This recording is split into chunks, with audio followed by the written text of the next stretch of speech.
Welcome to Master Mind Academy. मां आहियां तव्हांजो पूनम चंद।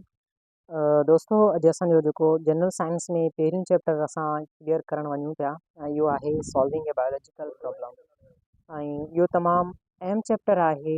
According to JK general questions ईंदा आहिनि उन में हिन जा ॿ क्वेश्चन जेको आहिनि पहिरीं रिपीटेड आहिनि। अॻे खां 2018 में हिकिड़ो सुवालु आयो हुयो ऐं 2021 में बि हिन जो हिकिड़ो सुवालु आयो हुयो यूनिवर्सिटी ऑफ सिंध में। रिसर्च अकॉर्डिंग टू रिसर्च असां जेके हलंदासीं। ऐं कोशिशि कंदुसि इहो तव्हांखे पॉडकास्टिंग जे ज़रिए तव्हांखे क्लियर करायां त जीअं तव्हांखे इहो ज़ुबानी यादि थी वञे, जीअं स्टोरी आहे ईअं यादि थी वञे। पर कोई बि तव्हां कोशिशि कजो त हिकिड़ो नोटबुक खणो ऐं हिकिड़ो नोटबुक खणो ऐं हिकिड़ी कापी खणो त जीअं कोशिशि कंदुसि त तव्हांखे यादि थी वञे। अगरि तव्हांखे यादि न पियो थिए त पोइ तव्हां जेको मेन पॉइंट्स आहिनि उहे तव्हां लिखंदा हलो त जीअं तव्हां उनखे रिपीट करे सघो। ऐं एतिरी बि ज़रूरत न आहे, छो त तव्हांखे इनजो पूरो PDF जेको आहे उहो बि लिंक में तव्हांखे मैंशन करे छॾींदुसि। तव्हां उतां खां उनजो PDF डाउनलोड करे ऐं पोइ तव्हां पढ़ी सघो था। ठीकु आहे, त असांजो पहिरीं चैप्टर आहे solving a biological problem. Solving a biological problem जो मतिलबु छा आहे? जो मतिलबु इहो आहे त तव्हां को बि बायोलॉजिकल प्रॉब्लम अचे थो अंदर में, जीअं कोई बि बीमारी थी वञे थी त पोइ उनजो सॉल्यूशन कीअं कढियो वेंदो आहे। त उन्ही बिहाफ ते इहो चैप्टर आहे त तव्हांखे ख़बर पइजी वेंदी सॉल्विंग अ बायोलॉजिकल प्रॉब्लम आहे छा। Solving a biological problem actually इहो आहे त तव्हां कंहिं बि बीमारी जो को बि तव्हांजी बॉडी में कोई बि डिफेक्ट थी वञे थो साइंटिफिकली, त तव्हां उनजो सॉल्यूशन कीअं कढो था। त उनजे जेके रूल्स आहिनि उनखे असां सॉल्विंग अ बायोलॉजिकल प्रॉब्लम चवंदा आहियूं। ठीकु आहे, ऐं सॉल्विंग बायोलॉजिकल प्रॉब्लम में जेको शुरू थींदो आहे, प्रॉब्लम जेको सॉल्व करण जो जेको शुरूआति थींदी आहे उहो सभ खां पहिरीं ऑब्ज़र्वेशन खां थींदी आहे। ऑब्ज़र्वेशन छा आहे? ऑब्ज़र्वेशन इहो जेको प्रॉब्लम सॉल्व करण जो पहिरियों जेको सभ खां पहिरियों फर्स्ट स्टेप आहे ऑब्ज़र्वेशन आहे। हाणे क्वेश्चन ईअं अची सघे थो त which one of the following is a first step to solving a biological problem. त तव्हां उते ऑब्ज़र्वेशन खे ई टिक कंदव। हाणे ऑब्ज़र्वेशन छा आहे? ऑब्ज़र्वेशन हिकिड़े क़िस्म जो तव्हां ईअं लॻायो त इहे क़िस्म जो हिकिड़ो गेज़ आहे त तव्हां का शइ ॾिठी ऐं उन ते तव्हां पंहिंजे हवासनि जे ज़रिए तव्हां गेज़ कयो था, दैट इज़ ऑब्ज़र्वेशन। ऐं प्रॉब्लम सॉल्व करण जा ऑब्ज़र्वेशन में वरी ॿ तरीक़ा आहिनि। Observation divided into two part. First one is qualitative and second one is quantitative. हाणे क्वालिटेटिव छा आहे? क्वालिटेटिव उहो आहे जेको तव्हां पंहिंजी हवासनि जे ज़रिए तव्हां कंहिं बि प्रॉब्लम जेको बायोलॉजिकल प्रॉब्लम आहे उनते जो तव्हां पंहिंजे हिसाब सां पंहिंजे हवासनि जे ज़रिए तव्हां उनजो कोई बि रीज़न ॿुधायो था, that is your qualitative observation. And second one is quantitative observation. What is quantitative observation?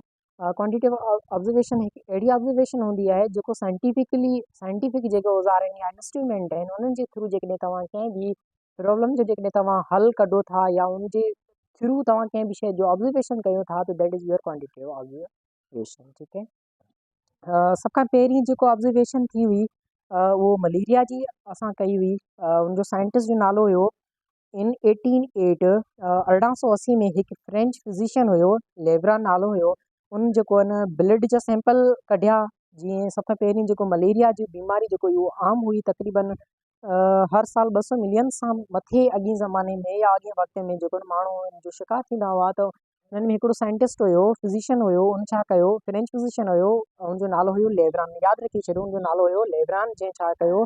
1880 में ब्लड जी जेको आहिनि सैंपल कलेक्ट कया, जेके उन में 100 जेके हुयो उहो सेहतमंद माण्हू हुया ऐं 100 वरी जेके उहो मलेरिया जा शिकारी माण्हू हुया। उन्हनि खे खयां ऐं उन्हनि में ॿुधायो, चेक करण ते चाहियो त कहिड़ो मसइलो आहे जंहिंजे करे मलेरिया जेको ही बीमारी आहे इहो आम थी रही आहे।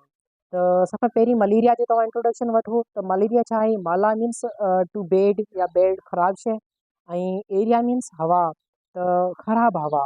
त इन जो पहिरीं मतिलबु इहो हुयो, माण्हुनि इहो अंदाज़ो लॻायो पिए त जेको मलेरिया जेको आहे इहो ख़राबु हवा जे करे थिए थी। ऐं कंहिं वरी ईअं ॿुधायो पिए त मलेरिया जेको आहे उहो ख़राबु पाणी जे करे थिए थी। ऐं ईअं ई केतिरियूं ई ऑब्ज़र्वेशन्स जेको आहिनि उहो लॻंदियूं वियूं। पर लेब्रान जेको उन छा कयो? ब्लड जा सैंपल कलेक्ट कया। हिकिड़े पासे 100 सेहतमंद माण्हू खयां ऐं ॿिए पासे उन 100 जेके आहिनि उहो मलेरिया जा जेके शिकार हुया, मलेरिया बीमारी जा जेके शिकारी माण्हू हुया उन्हनि खे खयां। त उन्हनि छा कया? ब्लड सैंपल कलेक्ट कया। उनखां पोइ उन छा कयो? उन ॾिठो त जेके मलेरिया जा जेके मरीज़ आहिनि उन्हनि में छा हुयो हिकु क़िस्म जो हिकु क़िस्म जो वायरस हुयो उन अंदरि माइक्रोस्कोप में ॾिठो त उन में हिकु क़िस्म जिन खे नई शइ मिली ऐं उन जो नालो हिन रखियो प्लाज़्मोडियम। पोइ हिन छा कयो, हिन ॿुधायो त जेके बि मलेरिया जा माण्हू आहिनि उन जे रत में हिकु नई शइ मिले पई जेको हिकिड़ो सेल नओं मिले पियो, उनजो नालो आहे प्लाज़्मोडियम। ऐं पोइ हिन जेको आहिनि उन ते एक्सपेरिमेंट कया, तजुर्बा कया। इन खां पोइ हिन ॿुधायो त बाबा मलेरिया जा जेके बि माण्हू आहिनि उन्हनि जे रत में ब्लड में प्लाज़्मोडियम ज़रूरु मिलंदो। त हाणे तव्हां इहो सुवाल बि यादि रखे छॾो अची सघे थो त जेके बि मलेरिया जा जेके बि मरीज़ आहिनि उन्हनि जे रत में कहिड़ो सेल हूंदो, उनजे रत में सेल जेको हूंदो उनजो नालो हूंदो प्लाज़्मोडियम। ऐं इहो कंहिं ॿुधायो, इहो कंहिं डिस्कवर कयो? 1880 में फ्रेंच फिज़िशियन हुयो, उनजो नालो हुयो लेब्रान। हुन स्टडी कयो, छा के स्टडी कयो? 100 सिहतमंद माण्हू ऐं 100 जेको मलेरिया जा शिकार माण्हू उन्हनि मां हासिलु कयो। ठीकु आहे, आई होप कि इहो तव्हांजो क्लियर हूंदो। अच्छा, ऐं उन खां पोइ हूंदो आहे हाइपोथीसिस। हाइपोथीसिस छा हूंदा आहिनि? Hypothesis is a key component of the scientific process. It is defined as a intelligent guess made by scientists in the form of statement.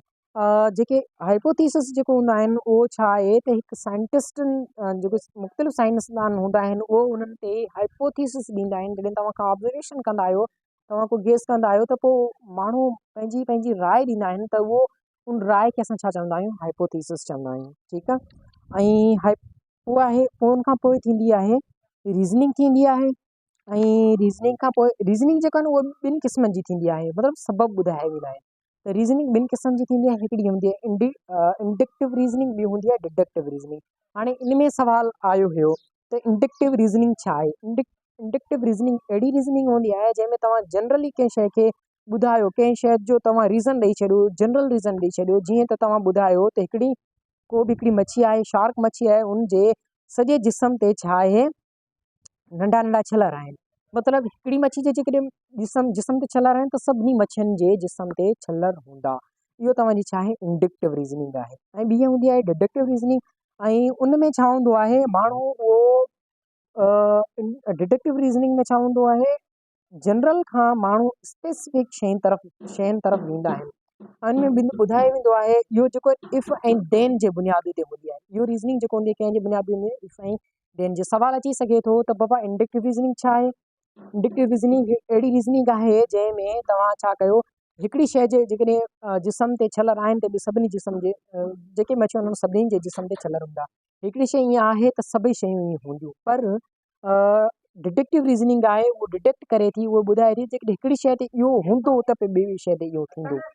If ऐं देन इफ़ जेकॾहिं ईअं सिंपली असां ईअं चऊं, जेकॾहिं इफ़ आई गो देयर, अगरि आउं हुते वञा थो त पोइ उहो कमु थींदो। इफ़ ऐं देन जी जेकॾहिं सिस्टम का अचे थी त पोइ उनखे असां छा चवंदा आहियूं? डिडक्टिव रीज़निंग चवंदा आहियूं। उन खां पोइ एक्सपेरिमेंट थींदा आहिनि। एक्सपेरिमेंट खां पोइ जेको थींदो आहे उहो रिज़ल्ट ईंदी आहे। रिज़ल्ट खां पोइ कंक्लूजन हूंदो आहे। कंक्लूजन खां पोइ थेरीज़, मुख़्तलिफ़ माण्हुनि जूं थेरीज़ लॻंदियूं आहिनि। थेरीज़ खां पोइ छा थींदो आहे? हिकिड़ो लॉ बणिजी वेंदो आहे। ऐं लॉ खां पोइ लॉ इन प्रिंसिपल हूंदा आहिनि। ऐं प्रिंसिपल खां पोइ जेको इहो हिकिड़ो पूरी जेको इहो हल निकिरी वेंदो आहे।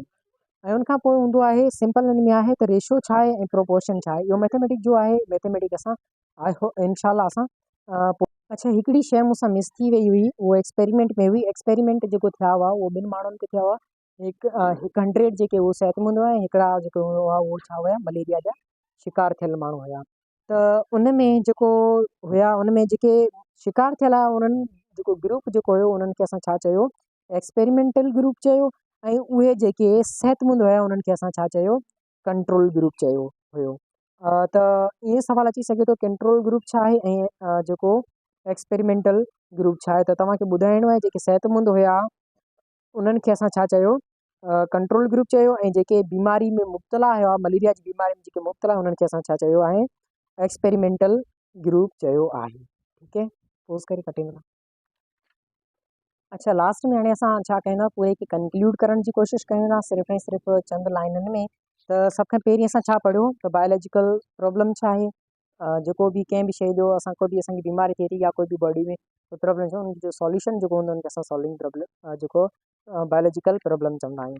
अच्छा, हुनजो जेको शुरूआत थींदी आहे उहो ऑब्ज़र्वेशन खां थींदी आहे। ऑब्ज़र्वेशन जा ॿ क़िस्म आहिनि, हिकिड़ी क्वालिटेटिव, ॿियो क्वांटिटेटिव आहे। क्वालिटेटिव हवासनि जे ज़रिए हूंदी आहे ऐं क्वांटिटेटिव रीज़न जेको साइंटिफिक औज़ारनि जे ज़रिए हूंदी आहे। उन खां पोइ जेको सभ खां पहिरीं जेको बीमारी जेको मलेरिया हुई, उन में जेको ख़ासि सिंबल हूंदो उहो प्लाज़्मोडियम हूंदो आहे ऐं उहो सभ खां पहिरीं कंहिं 1880 में फ्रेंच फिज़िशियन हुयो, हुनजो नालो छा हुयो, लीब्रान हुयो, जंहिं 1880 में पेश कयो ऐं ॿुधायो त प्लाज़्मोडियम आहे, उहो माइक्रोस्कोप जे ज़रिए उन ॿुधायो। उनखां पोइ हाइपोथीसिस हूंदो आहे। हाइपोथीसिस जेको हाइपोथीसिस ॾींदा आहिनि ऐं उहो मुख़्तलिफ़ साइंसदाननि जा मुख़्तलिफ़ थी सघनि था ऐं कंहिं शइ ते। उनखां पोइ रीज़निंग हूंदी आहे ऐं रीज़निंग में ॿ क़िस्म जी हूंदी आहे। कहिड़ा कहिड़ा क़िस्म आहिनि, हिकिड़ो इंडक्टिव रीज़निंग आहे, ॿी डिडक्टिव आहे। इंडक्टिव उहो जेको जनरल हुजे, हिकिड़ी शइ ॾींहुं आहे त पोइ सभई शयूं अहिड़ियूं हूंदियूं, ऐं डिडक्टिव अहिड़ी आहे जंहिंमें इफ़ ऐं देन जो इस्तेमालु कयो वञे। मिसाल तौरु जेकॾहिं इहो थींदो त पोइ उहो हूंदो, ईअं आहे। ठीकु आहे। उनखां पोइ एक्सपेरिमेंट थींदो आहे। एक्सपेरिमेंट जा ॿ क़िस्म हूंदा आहिनि, हिकिड़ो कंट्रोल ग्रुप वारो ऐं ॿियो हिकिड़ो कंट्रोल ऐं ॿियो एक्सपेरिमेंटल।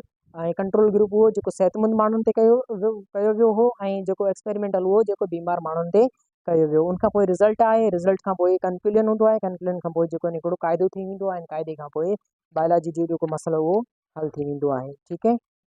आई होप कि इहो तव्हांखे सम्झ में आयो हूंदो।